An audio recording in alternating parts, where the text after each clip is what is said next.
নমস্কাৰ ভাইটি ভণ্টিসকল, তোমালোক সকলোকে আমাৰ চেনেলৰ অন্য এটা ভিডিঅ' ক্লাছলৈ স্বাগতম জনাইছো। আৰু আজিৰ ক্লাছত আমি তোমালোকৰ লগত আলোচনা কৰিম দশম শ্ৰেণীৰ অসমীয়া পাঠ্যপুথিৰ তোমালোকৰ যিটো 16 নম্বৰ চেপ্টাৰ প্ৰাচীন ভাৰতীয় শিক্ষা। এই পাঠটোৰ পৰা তোমালোকৰ পৰীক্ষাত কেনেকুৱা ধৰণৰ প্ৰশ্ন আহিব, তোমালোকৰ যিখিনি অনুশীলনীৰ চমু প্ৰশ্ন আছে তাৰ ভিতৰত কোনখিনি তোমালোকৰ কমন পৰিব, গোটেইখিনি তোমালোকে আজিৰ এই ক্লাছটোতে পাই যাবা। গতিকে তুমি যদি এজন SSLCৰ কেণ্ডিডেট হয় তেনেহ'লে ক্লাছটো সম্পূৰ্ণ শেষলৈকে চাবা। ট্ৰাষ্ট মি, তোমালোকৰ এই ক্লাছটোৰ পৰা বহুখিনি নজনা কথা তোমালোকে জানিবলৈ সক্ষম হবা।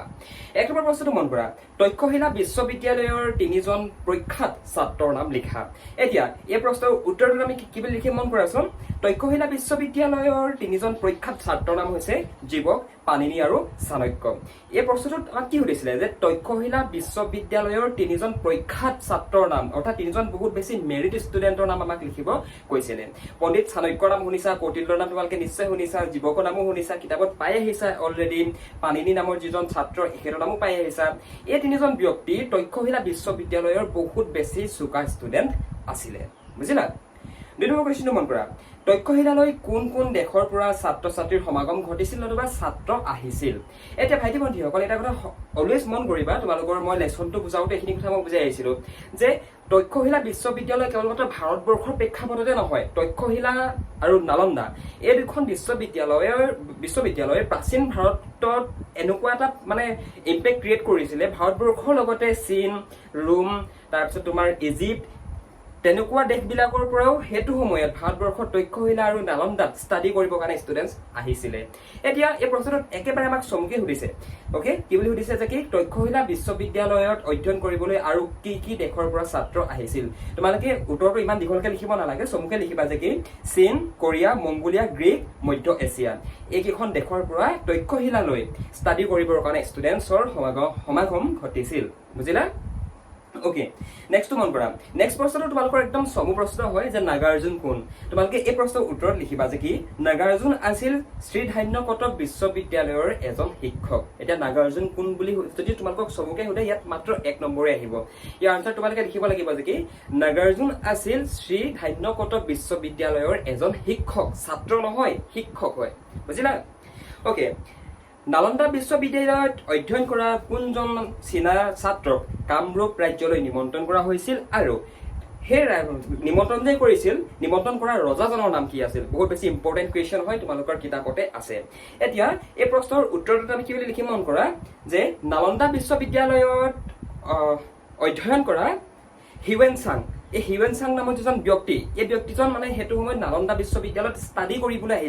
কৰি আহিছিল। আৰু হিউৱেনচাং আছিল এজন তোমাৰ চীনা পৰ্যটক, বুজি পাইছা নিশ্চয় কথাবিলাক। তো এই প্ৰশ্নটোত আমি চিম্পলকে লিখিম যে কি নালন্দা বিশ্ববিদ্যালয়ত অধ্যয়ন কৰি থকা হিউৱেনচাঙক কুমাৰ ভাস্কৰ বৰ্মনে, কামৰূপ ৰাজ্যৰ সেই সময়ৰ কামৰূপ ৰাজ্যৰ ৰজা কুমাৰ ভাস্কৰ বৰ্মনে নিমন্ত্ৰণ কৰি আনিছিল, বুজি পালা। কোনে নিমন্ত্ৰণ কৰিছিল? কুমাৰ ভাস্কৰ বৰ্মনে। কাক নিমন্ত্ৰণ কৰিছিল? হিউৱেনচাঙক। এই হিউৱেনচাং নামৰ যিটো নাম, হিউৱেনচাঙৰ নামটো তোমালোকে মনত ৰখাই থাকিবা, বহুত বেছি পিছলৈও তোমালোকে পাই থাকিবা। যেতিয়া এইচ এছ পঢ়িবা ন, ফাৰ্ষ্ট ইয়েৰ ছেকেণ্ড ইয়েৰ পঢ়িবা, তেতিয়াও তোমালোকে হিউৱেনচাঙৰ নামটো পাবা, হিউৱেনচাঙৰ নাম পাবাই মানে তোমালোকে, বুজি পালা। অ'কে, নেক্সট কুৱেশ্যনটো মন কৰা। নেক্সট কুৱেশ্যনটো হৈছে উদান্তপুৰী বিশ্ববিদ্যালয়ৰ কি সম্পদ কোনে কেতিয়া ধ্বংস কৰিছিল। One of the most important question হয় গাইজ, যে উদান্তপুৰী বিশ্ববিদ্যালয়ৰ কি সম্পদ কোনে কেতিয়া ধ্বংস কৰিছিল। বহুত বেছি ইম্পৰ্টেণ্ট কুৱেশ্যন হয়। এই প্ৰশ্নৰ উত্তৰত লিখিবা উদান্তপুৰী বিশ্ববিদ্যালয়ত এটা বহুমূলীয়া পুথিভঁৰাল আছিল, লাইব্ৰেৰী আছিল, আৰু সেই লাইব্ৰেৰীটো কি কৈছিল জানানে বাৰু, দ্বাদশ শতিকাৰ শেষৰ ফালে মহম্মদ বিন বখতিয়াৰ নেতৃত্বত যিসকল আমাৰ পাৰ্চী লোক আহিছিল, পাৰ্চীৰ যিসকল সৈন্য আহিছিল, সেই সৈন্যসকলে 1202 খ্ৰীষ্টাব্দত জ্বলাই ধ্বংস কৰি দিছিল, মানে ডিষ্ট্ৰয় কৰি দিছিল। কোনখন বিশ্ববিদ্যালয় কাৰ দিনত কোনবিলাক পণ্ডিতৰ মিলনৰ ক্ষেত্ৰ আছিল নতুবা মিলন ক্ষেত্ৰ আছিল। এই প্ৰশ্নৰ উত্তৰত লিখিবা যে কি বিক্ৰমশিলা বা দেৱবিহাৰ। অ'কে, দেৱবিহাৰ বিশ্ববিদ্যালয়খনৰ বেলেগ এটা নামেই হৈছে তোমাৰ বিক্ৰমশিলা বিশ্ববিদ্যালয়, মানে বিক্ৰমশিলাকে দেৱবিহাৰ বুলি কয় আৰু দেৱবিহাৰকে বিক্ৰমশিলা বিশ্ববিদ্যালয় বুলি কয়, একেটাই হয়, বুজিলা। তো তোমালোকে এটাই লিখিবা যে বিক্ৰমশিলা নতুবা দেৱবিহাৰ বিশ্ববিদ্যালয় ৰজা বিক্ৰমাদিত্যৰ ৰাজত্ব কালত ভাৰতবৰ্ষৰ সকলো পণ্ডিতৰে মিলন ক্ষেত্ৰ আছিল। তাত নেকি সেইটো সময়ত যিসকল তোমাৰ ভাৰতবৰ্ষৰ ডাঙৰ ডাঙৰ পণ্ডিত আছিল তেওঁলোকে একলগ হৈ পিনে কথাবিলাক ডিছকাশ্যন কৰিছিল। এতিয়া যি ধৰণে আমাৰ চোকা ল'ৰা ছোৱালীবিলাক ক'ত যায়, কটনত যায়, হয় নে নহয়, কোনোবাই JEE কৰে, কোনোবাই NEET কৰে, গম পাইছে। ঠিক তেনেকুৱা ধৰণে এতিয়াতো তোমাৰ IIT যায় নিশ্চয় গম পাইছা না সেইটো সময়ত তেনেকুৱা আছিল মানে বুজি পাইছা সেইটো সময়ত কোনখন ইউনিভাৰ্চিটি আছিল কোনখন বিশ্ববিদ্যালয় আছিল বিক্ৰমশিলা বা দেৱবিহাৰ বিশ্ববিদ্যালয় সেইটো সময়ৰ যিসকল পণ্ডিত আছিল পণ্ডিতসকলৰ মিলন ক্ষেত্ৰ আছিল ভাইটি ভণ্টিসকল ক্লাছটোত নবঢ়াৰ আগতে তোমালোকে যদি মেট্ৰিক পৰীক্ষাৰ কাৰণে প্ৰিপাৰেশ্যন চলাই আছা আৰু যদি তোমালোকে পাৰ্চনেল গাইডেন্স বিচৰা অসমীয়া ছাবজেক্টটোত হওক লাগে বেলেগ ছাবজেক্টত হওক লাগে তেনেহ'লে তোমালোকে আমাৰ ফালৰ পৰা যদি ইচ্ছা কৰা পঢ়িবলৈ পাৰিবা তোমালোকে আমাৰ লগত যদি জইন হৈ লোৱা আমি আহিব কোনখিনি কমন পৰিব তাৰ কুৱেশ্যন আনচাৰবিলাক কেনেকৈ লিখিব লাগিব আমি সকলোখিনি কথা আমি গাইড কৰি দিম ইয়াৰ কাৰণে তোমালোকে এই নাম্বাৰটোত ফোন এটা কৰা নতুবা ডেছক্ৰিপশ্যনত এখন ফৰ্ম আছে ফৰ্মখন ফিল আপ কৰি দিয়া আমি তোমালোকক নিজে যোগাযোগ কৰি নেক্সট কুৱেশ্যনটো মন কৰা নেক্সট কুৱেশ্যনটো হৈছে যে কি প্ৰথম অসমীয়া সনেট কবিতাটোৰ নাম কি আৰু এই কবিতাটো কোনে ৰচনা কৰিছিলে এই প্ৰশ্নৰ উত্তৰত আমি লিখিম যে কি প্ৰথম অসমীয়া যেটো সনেট কবিতা সেই সনেট কবিতাটোৰ নাম হৈছে প্ৰিয়তমাৰ চিঠি আৰু এই যেটো কবিতা এই কবিতাটো ৰচনা কৰিছিলে হেমচন্দ্ৰ গোস্বামী দেৱে বুজি পালা এইটো বহুত বেছি ইম্পৰ্টেন্ট প্ৰশ্ন হয় এই প্ৰশ্নটো হায়াৰ সেকেন্ডাৰী লেভেলতো অহা দেখিবলৈ পোৱা যায় গতিকে তোমালোক যেহেতু HSLCৰ কেণ্ডিডেট হয় তোমালোকেও পৰাপক্ষত এইটো মনত ৰখাই থৈ দিবা প্ৰথম অসমীয়া সনেট কবিতাটোৰ নাম কি প্ৰিয়তমাৰ চিঠি আৰু এইটো কোনে লিখিছিলে হেমচন্দ্ৰ গোস্বামী দেৱে লিখিছিলে বুজি পালা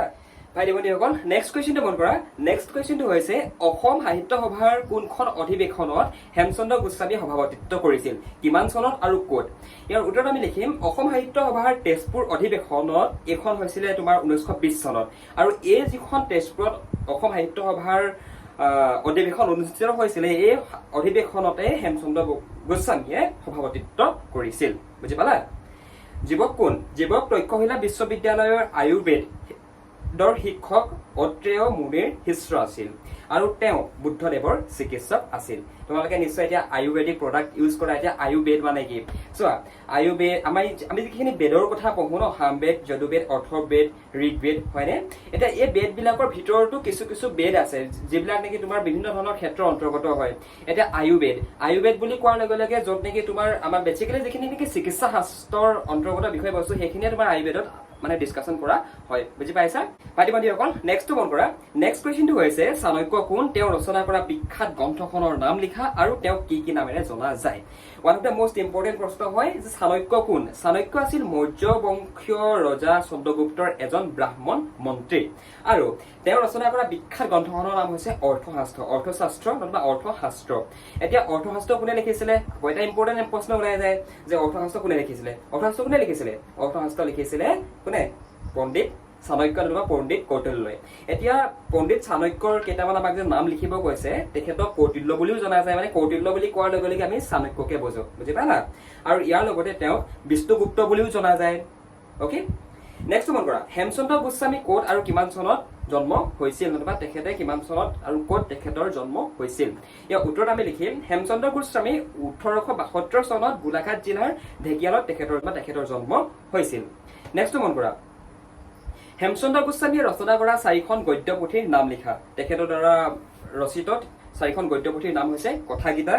পুৰণি অসম বুৰঞ্জী অসমীয়া সাহিত্যৰ চানেকি আৰু কামৰত্ন তন্ত্ৰ এই 4খন হৈছে হেমচন্দ্ৰ গোস্বামীয়ে ৰচনা কৰা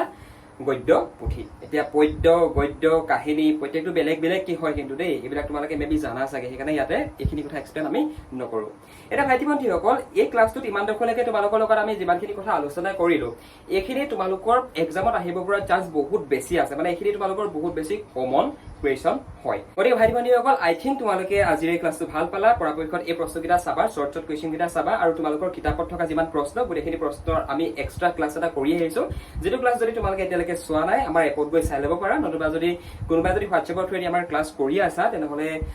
এটা মেছেজ কৰি দিবা আমাৰ টিমে তোমালোকক দি দিব thank you so much for ৱাচিং দিছ ভিডিঅ' ক্লাছ যদি কিবা হেল্প লাগে যিটো হেল্পলাইন নম্বৰ দেখিছা হেল্পলাইন নম্বৰটোত ফোন কৰিব পাৰা আৰু তোমালোকৰ যিটো টপিকতে ডাউট নাথাকক লাগে আমাৰ লগত ডিছকাশ্যন কৰিব পাৰিবা তাকো ফোন পঠিয়াকৈ okay thank you so much for ৱাচিং দিছ ভিডিঅ' ক্লাছ মেট্ৰিক পৰীক্ষাৰ কাৰণে প্ৰিপাৰেশ্যন চলাই আছা আৰু যদি তোমালোকে পাৰ্চনেল গাইডেন্স বিচৰা অসমীয়া ছাবজেক্টটোত হওক লাগে বেলেগ ছাবজেক্টত হওক লাগে তেনেহ'লে তোমালোকে আমাৰ ফালৰ পৰা যদি ইচ্ছা কৰা পঢ়িবলৈ পাৰিবা তোমালোকে আমাৰ লগত যদি জইন হৈ লোৱা আমি আহিব কোনখিনি কমন পৰিব তাৰ কুৱেশ্যন আনচাৰবিলাক কেনেকৈ লিখিব লাগিব আমি সকলোখিনি কথা আমি গাইড কৰি দিম ইয়াৰ কাৰণে তোমালোকে এই নাম্বাৰটোত ফোন এটা কৰা নতুবা ডেছক্ৰিপশ্যনত এখন ফৰ্ম আছে ফৰ্মখন ফিল আপ কৰি দিয়া আমি তোমালোকক নিজে যোগাযোগ কৰি ল'ম